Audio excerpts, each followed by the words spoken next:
আজকে এক ক্যান্ডিডেট বক্তব্য দিচ্ছে, আমরা ক্ষমতা গেলে এনজিওর লোনগুলা মাফ করে দেব। সরকারের কাছ থেকে লাইসেন্স নিয়ে এনজিও, সেই এনজিও যাদের সাথে লেনদেন করবে এটা সরকারও মাফ করতে পারবে না, এটা এনজিওর ব্যাপার। তিনি মাফ করার জন্য ফিতে নিছেন, উনি মাফ করে দেবেন। আরে আপনার কি সেই সামর্থ্য শক্তি, এই এনজিওর ঋণ মাফ করার যোগ্যতা আপনার আছে? আপনি কিভাবে এই ধরনের একটা উদ্ভট কথা আপনার বক্তব্যের মধ্যে বলতে পারেন যে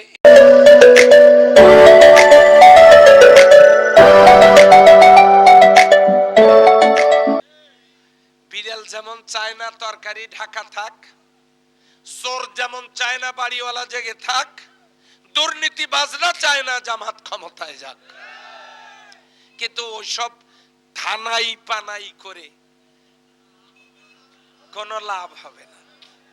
কি হবে?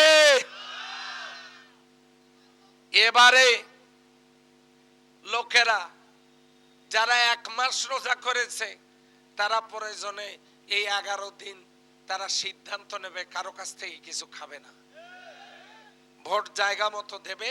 এবং সেই জায়গা হলো ইনশাআল্লাহ ইনশাআল্লাহ ইনশাআল্লাহ এবারে পীরগঞ্জে তারা দাঁড়িপাল্লাকে বিজয়ী করেই ছাড়বে ইনশাআল্লাহ। কারা কারা রাজি আছেন একটু হাত তুলে দেখান তো।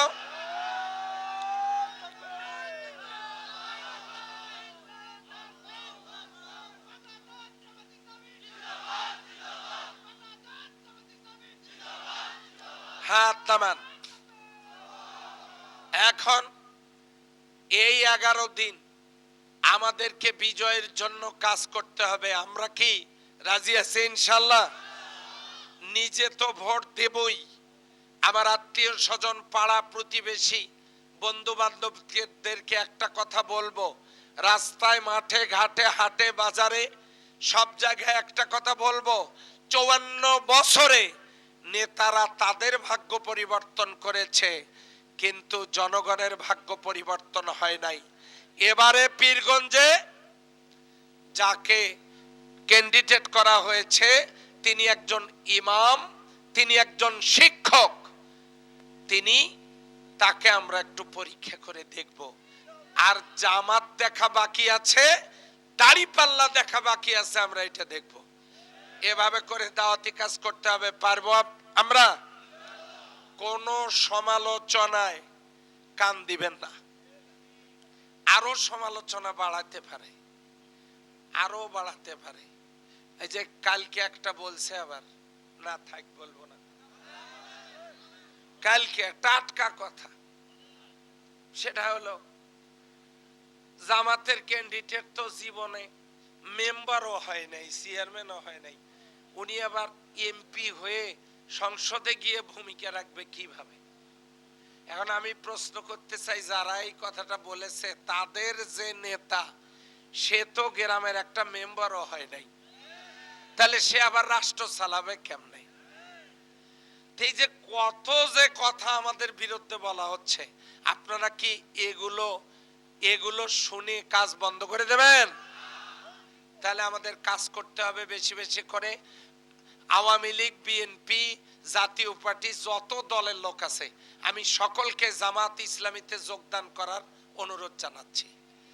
আপনি আপনার দল দেখেছেন, আপনার মার্কা দেখেছেন, সব দেখেছেন, জামাতে এসে দেখেন জামাত কত সুন্দর। দেখেন এসে জামাতে এসে দেখেন জামাতের মধ্যে দুর্নীতি নাই। জামাতে এসে দেখেন জামাতের মধ্যে গ্রুপিং নাই, জামাতের মধ্যে গন্ডগোল নাই, দলাদলি নাই। আপনারা বলতে পারবেন? আপনারা তো নিজেরা নিজেদের দলের কর্মীকে পর্যন্ত মারলেন 200-র উপরে, আপনারা তো বলতে পারলেন না। শুধু কি তাই, গত 3 দিন আগে জামালপুরের শেরপুরে বিএনপির ছেলেরা জামাত ইসলামীর উপজেলা সেক্রেটারিকে নির্মমভাবে কুপিয়ে হত্যা করেছে। তাদের হাত রক্ত দিয়ে রঞ্জিত, যারা নিজের দলের কর্মী মারে, যারা জামাত নেতাকে 3 দিন আগে হত্যা করলো, তারা এদেশের মানুষকে কি নিরাপত্তাটা দেবে, কিভাবে দেবে? সুতরাং আমরা সকলে মিলে একটি নিরাপদ বাংলাদেশ গড়তে চাই। কথা বলেন ঠিক কিনা? আমরা সকলে মিলে একটি মানবিক কল্যাণ রাষ্ট্র প্রতিষ্ঠিত করতে চাই। আপনাদের কি বিশ্বাস জামাত পারবে? আওয়াজ দিয়ে বলেন পারবে। আরেকবার বলেন পারবে। তাহলে বসে থাকবেন কেন? কেন বসে থাকবেন? কালকে থেকে 10টা দিন আল্লাহর রাস্তে কোরবানি দেন, দিয়ে আপনারা সুন্দরভাবে মানুষের কাছে দাওয়াত পৌঁছান।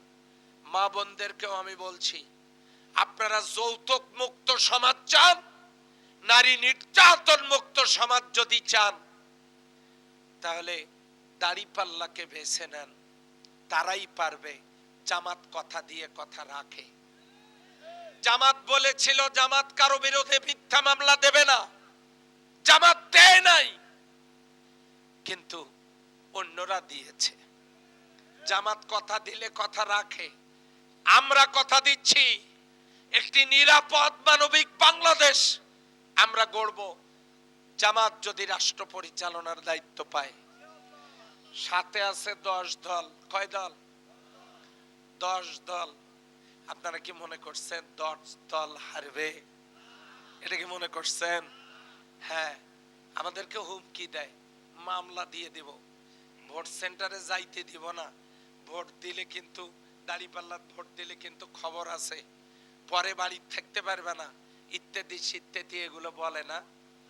আবার বলে তালিকা হচ্ছে। আচ্ছা, তালিকা করতে গেলে কলম লাগবে না, কাগজ লাগবে না? এগুলো শুধু তাদের কাছেই দোকানদারেরা বেচে, আমাদের কাছে বেচে না, বেচে না। তাহলে ওরা তালিকা করতেছে, আর আমরা আমরা এগুলো শুনতেছি।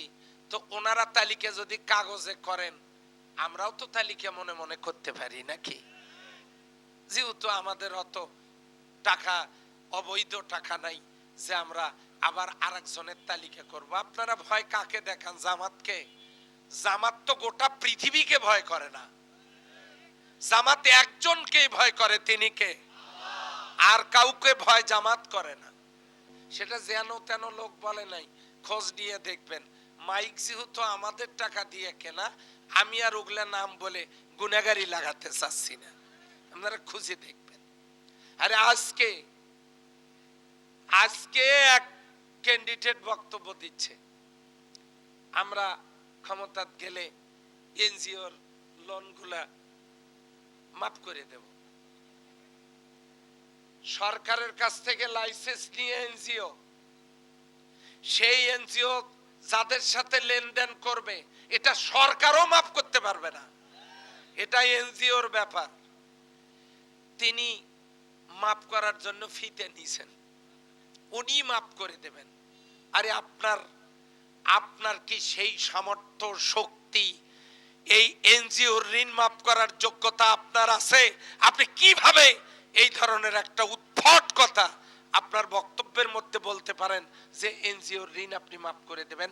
এনজিও কি আপনার? শুধুমাত্র গুজব, উদ্ভট কথা, চগলখড়ি, গীবত, সমালোচনা, মানুষকে বিভ্রান্ত করার কথা ছাড়া কোনো বক্তব্য নাই। এগুলো কেন করতেছে জানেন? কারণ একটাই, সেটা হলো জামাত যাতে ক্ষমতায় যেতে না পারে। তো এই জন্য সামনে নির্বাচনে এক রাতে ভোট করব। কেউ যদি এক রাতে ভোট করে, তাহলে আমরা বুঝি বসে বসে ললিপপ খাবো, হ্যাঁ, আমরা বুঝি আইসক্রিম খাবো, আমরা বুঝি জেগেও থাকতে পারবো না, আমরা নিজেরা দুর্নীতি করব না, কাউকে করতে দিব না, নিজেরা ভোট ডাকাতি জালিয়াতি করব না, কাউকে করতে দিব না। আমার একজন ভোটারকে নিয়ে কোন তামাশা করা হলে জামাত যথাযথ জবাব দেবে ইনশাআল্লাহ। এই জন্য দুশ্চিন্তার কোনো কারণ নেই। আপনারা প্রস্তুতি গ্রহণ করুন, নির্বাচনের দাওয়াত দিন। আমরা একটি অবাধ, সুষ্ঠু, নিরপেক্ষ নির্বাচনের জন্য অন্তর্বর্তীকালীন সরকারের কাছে দাবি জানাই। নির্বাচন কমিশনকে সম্পূর্ণ নিরপেক্ষ আচরণের জন্য অনুরোধ জানাই। এতটুকুন কথা বলে অনেক রাত হয়ে গেছে, আপনারা কষ্ট করছেন। সবার জন্য কল্যাণ কামনা করে আমি শেষ করব। শেষ করার আগে আমাদের এই অনুষ্ঠানে যারা অনেক দিন পর্যন্ত অনেক সময় ধরে বসেছিলেন, কষ্ট করে এসেছেন, আল্লাহর কাছে তাদের জন্য সার্বিক কল্যাণ কামনা করছি। এই এলাকার জনপ্রিয় চেয়ারম্যান মরহুম সিরাজুল ইসলাম লেবু ভাই, উনি আমার জানা মতে অনেক ভালো মানুষ ছিলেন। আল্লাহ তাআলা তাকে যেন মাফ করে দেন, তার কবরটা যেন আল্লাহ জান্নাতের টুকরায় পরিণত করে দেন। তার বিধবা স্ত্রী, পরিবার, আল্লাহ যেন তাদের উপর রহমত নাজিল করেন। সেই সাথে এই এলাকার যত গুণীজন দুনিয়া থেকে বিদায় নিয়েছে সকলের জন্য দোয়া করছি। আমরা যারা এখানে এসেছি, আমার মা নেই, মায়ের কাছে দোয়া আমি নিতে পারি নাই। আপনাদেরও যাদের বাবা মা নাই, আল্লাহ যেন সবার বাবা মাকে মাফ করে জান্নাতের মেহমান বানায় দেন। সকলের জন্য দোয়া করে, দোয়া চেয়ে আজকের জন্য শেষ করছি। আগামী 12 তারিখে দাঁড়িপাল্লার বিজয়ের জন্য সকলে কাজ করবেন। জোট নেতৃবৃন্দ সহ সকলকে ধন্যবাদ জানিয়ে আজকের মতো শেষ করছি। আসসালামু আলাইকুম ওয়া রাহমাতুল্লাহি ওয়া বারাকাতুহু।